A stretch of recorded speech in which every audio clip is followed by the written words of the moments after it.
You are tuned in to another edition of Americana Music Profiles, brought to you by Americana Rhythm Music Magazine and AmericanaMusicMagazine.com.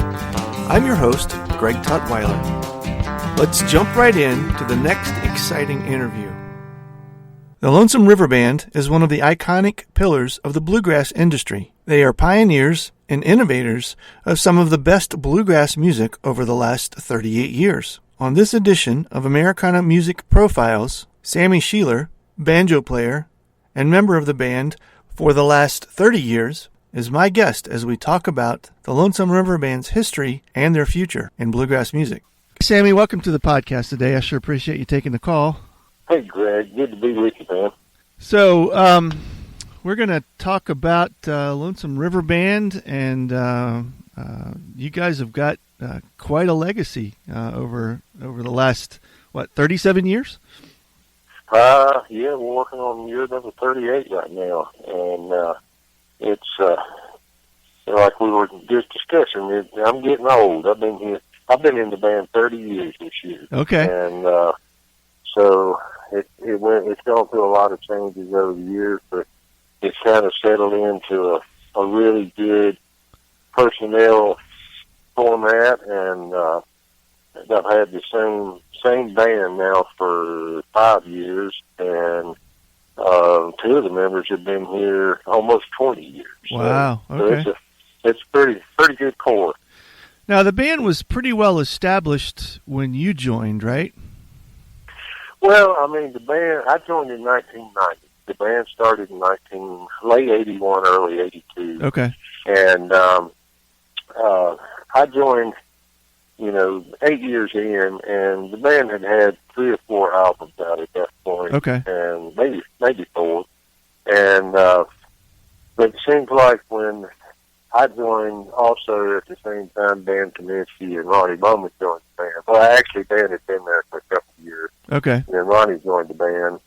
And we went in and did an album in 91 that 90 and 91, we recorded it and it was released in 91.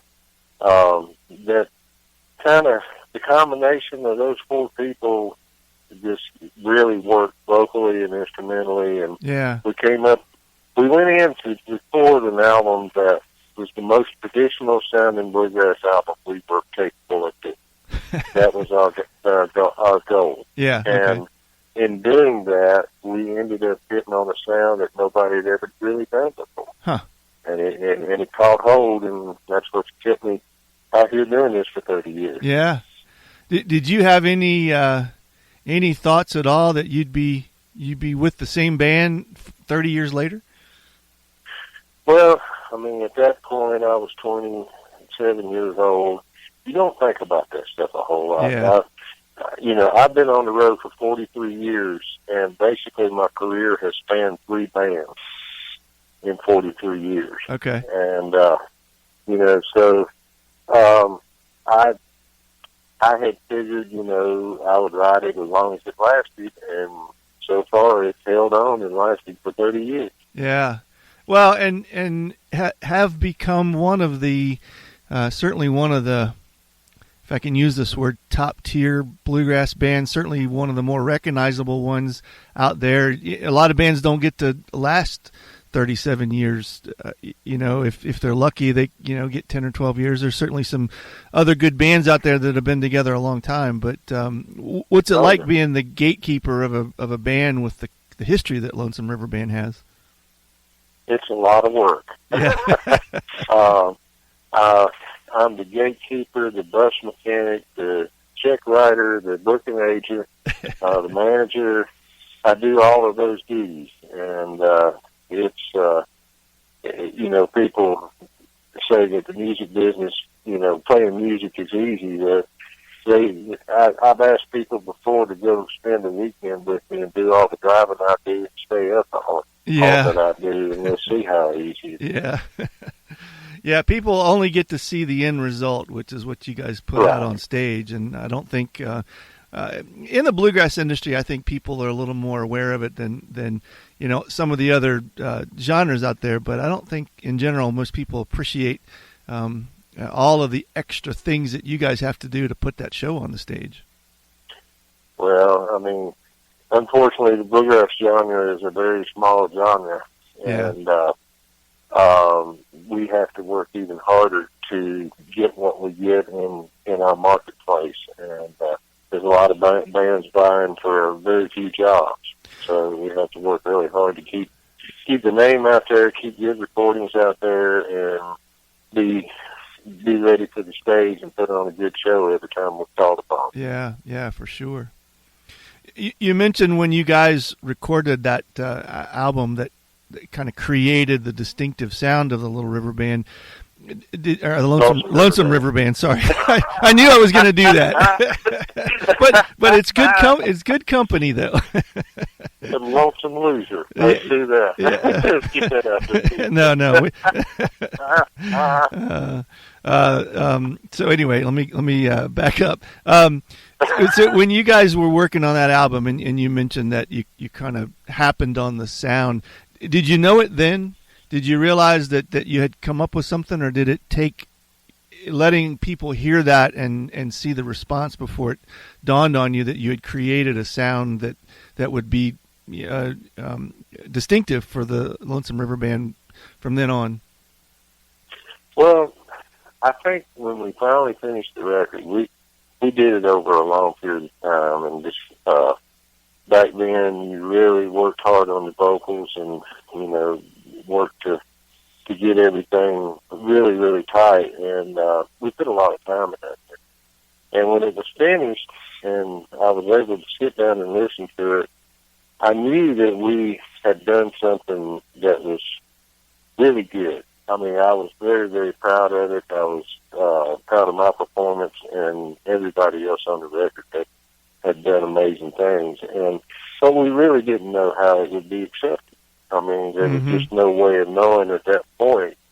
Because you think through the 80s, that was kind of the blossoming of Bluegrass Revival and Nitty Gritty Dirt Band and all these bands that kind of used a bluegrass way of thinking, but also did far-reaching music, and so us kind of using those ideas and techniques but playing in the traditional realm, I think that was kind of the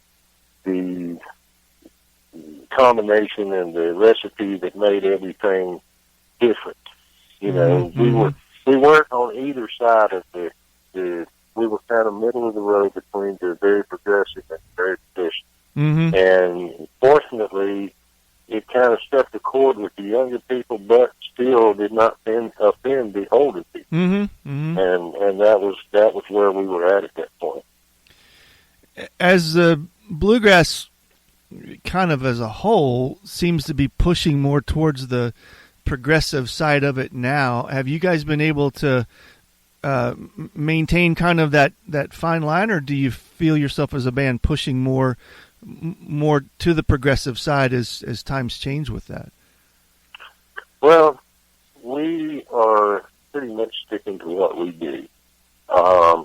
There is a big turn in, the Americana, they call it, or the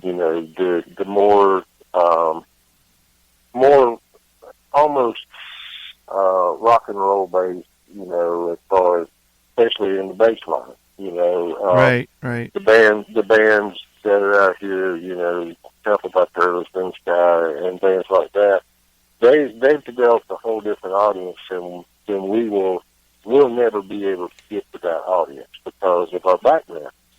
Unfortunately, when you're labeled a bluegrass band for 38 years, that marketplace really doesn't want to look at it. Yeah. And I've tried. Yeah. I mean, I've tried to figure out ways to get into more of that.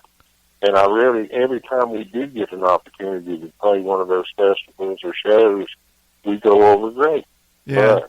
But it's just convincing the promoters and convincing, the powers that be that you will sell in that marketplace. And we're getting to do Dell Fest this year for the first time, and I am so pleased to get to go play in front of that audience. Yeah. There again, that's that same kind of thing. And, so it's a tough road to try to get into that marketplace. But we do what we do. Our main focus is finding great songs and making them ours. Yeah. And that's our really our mission statement is to do that, and just hope that we can maintain at where we're at in the business, and hope that bluegrass, traditional bluegrass, still is viable 10 years from now. And right. The festivals, we've lost a lot of festivals, unfortunately, because the marketplace has changed. Yeah. And we're trying to work with the promoters that are still out there promoting what we do, and hopefully we still and hope we can make it grow again. Yeah. Are you guys writing a lot of songs in house? Not right now. Brandon Rickman, our guitar player, he wrote a lot of stuff for us early on, and at the time he was a staff writer in Nashville, mm-hmm. and that whole marketplace, there again, a changing complexion. Mm-hmm. People aren't able to go downtown and do the writing that they used to do. So we had a bunch of stuff from him at that point. Our biggest asset is a few publishers and writers and pitchers that love our band and respect us and give us good material. And that's where all our stuff's coming from right now. We're working on 2 projects right now. We have a gospel album that actually is a tribute to a group that I grew up around called the Easter Brothers from here in my part of the country. Uh-huh. And we're doing 10 of their songs, and we're doing another bluegrass record. And Brandon actually has one song on this record, and I think that's the first time in a couple of albums he's had a cut on one. Okay. He's been with the band 12 years, is that right? No, he's since 2001. Okay. So he's been with you guys quite a while then, and he certainly brings vocally a very distinctive sound. Sometimes a bluegrass band sounds like the last bluegrass band you heard, and then you've got the handful of unique ones that as soon as it comes on, you can tell. And I know part of that is unique to the sound that you guys have, but you can tell his voice. I mean, I've heard you guys enough that I know Brandon when he's singing. I can hear it. Right, and it is kind of a country, traditional country way in the voice. Like myself, he grew up on listening to the 80s country stuff. And that was the country music that I fell in love with. And the vocal stylings during that time. And so his voice is definitely reminiscent of that era of music. Right. And the other cool thing about our band, I think, is the fact that we feature 2 lead singers. Yeah. Always. And, Jesse Smathers is the newest member of the band, and he's pushing 5 years here now. Okay. And he is just a tremendous vocalist and sings more traditional. He's 26 years old or 27, and he is the soul of a 60-year-old. He is very much, his father was very much deep in the traditional realm of music and raised him up listening to all that stuff, and so he is a student of our predecessors for sure. As a band, you guys have gotten all kinds of accolades and been able to do some neat things. I think several years ago you won the Steve Martin Banjo Award. Is that right? Yeah, 2011. Yeah. Okay. Are there things still left on your musical bucket list that you'd like to see the band achieve, or that you'd like to achieve personally? Well, I mean, we've been recognized by the IBMA a few times as a band. I have been as a banjo player several times. Mm-hmm. We've been nominated a lot, but really the band has only won 2 awards. That was the album of the year 1992 for the album we were discussing earlier, during this edition. And then we won Instrumental Recording of the Year in 2012, I believe it was. Okay. And 13, somewhere in that neighborhood. But it was, you know, on my bucket list, really, I've always wanted the Grammy nomination, and that's something that has escaped me for my whole career. And, you know, you talking about the Steve Martin Award, that opened up so many doors to get to go play on network TV doing the David Letterman show, Late Show with David Letterman. Yeah. And, you know, appearing with Steve Martin and getting to present, you know, somewhat traditional bluegrass to a national audience. Yeah. And, you know, that those things can never hurt. And so it's, we've gotten to do a lot of great things and travel, you know, all over the world. We've done European tours, we've done Japan. I've been in all 50 states, and I think I've played in 44 of the 50 states. Okay. And it's, you know, it's always been rewarding as long as I've been here. Yeah. The things I've gotten to see and do because I played a banjo, a hillbilly out trying to play a banjo. You know, I feel totally blessed and honored to get to do the things I have gotten to do, you know, in the past 40 some odd years. How far do you look ahead as a band? You mentioned a few minutes ago you guys are working on 2 new albums. You typically try to shoot for 1 a year and then tour with that. Do you how far past that do you look? Well, we've always, up until now, we've always tried to do like 1 every 2 years and keep enough traction, you know, out of that album for 2 years to keep it out there. But now it seems like about every 14 or 16 months you have to come out with something new in order to keep things on radio and, you know, stay high in the streaming stuff, and, you know, new releases do better than old releases. So, you know, we have been really concentrating the past 4 or 5 years and getting one out every 14 to 16 months. The fact that we're doing 2 albums right now is the gospel album is more just a passion of mine. That because I wanted the guys that were paying tribute to the Easter Brothers. One of them passed away last year, and there's still 2 of those guys left, and some of the greatest bluegrass gospel singers ever. And I really wanted to do something to honor those guys because I learned a lot from them in my younger years, and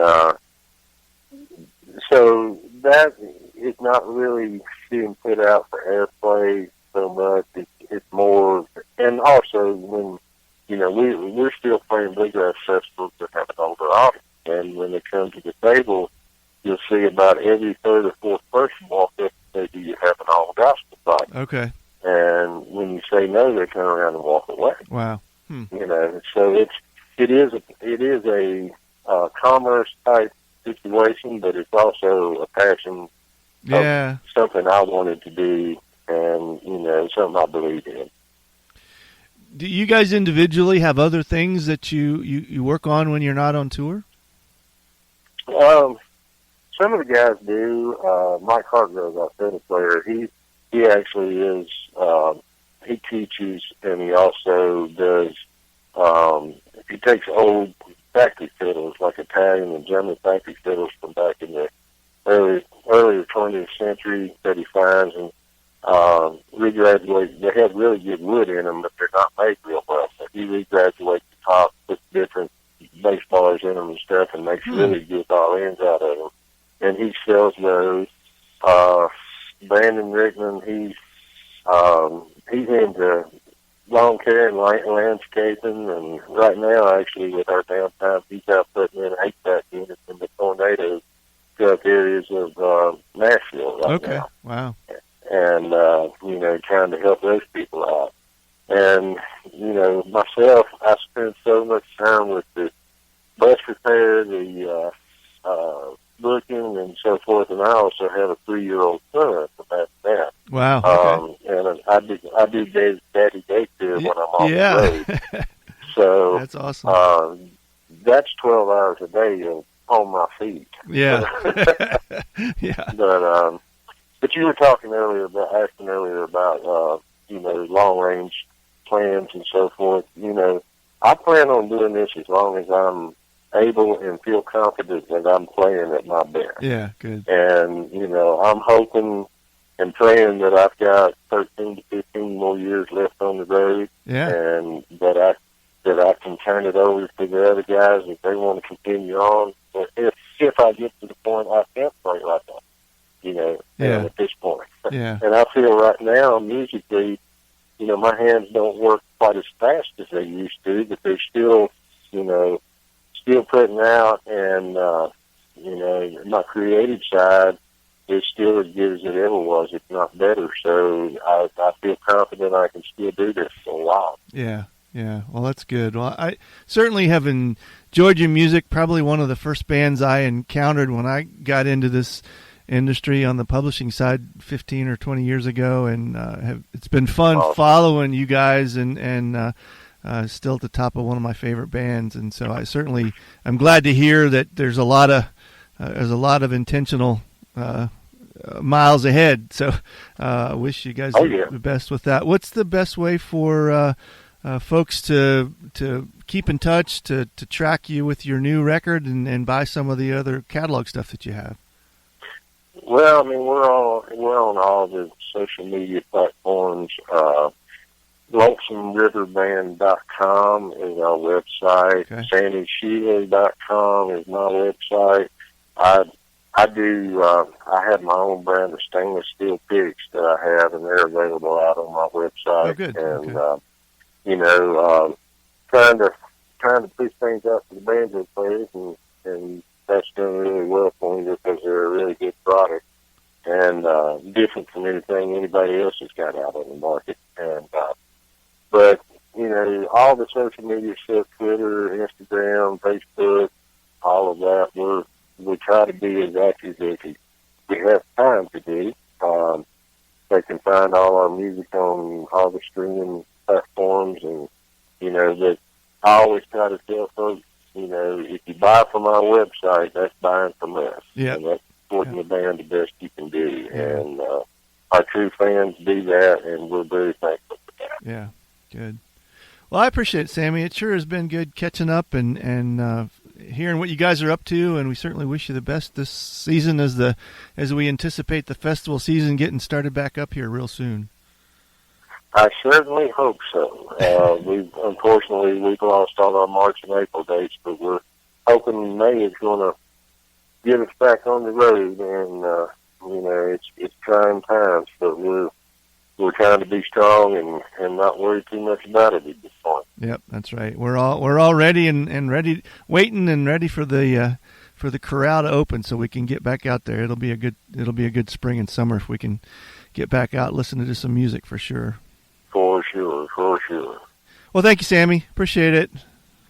Thank you, sir, and I appreciate your time so much. Thanks again for tuning in to this episode of Americana Music Profiles. Find us on iTunes at Americana Music Profiles and on the internet at AmericanaRhythm.com.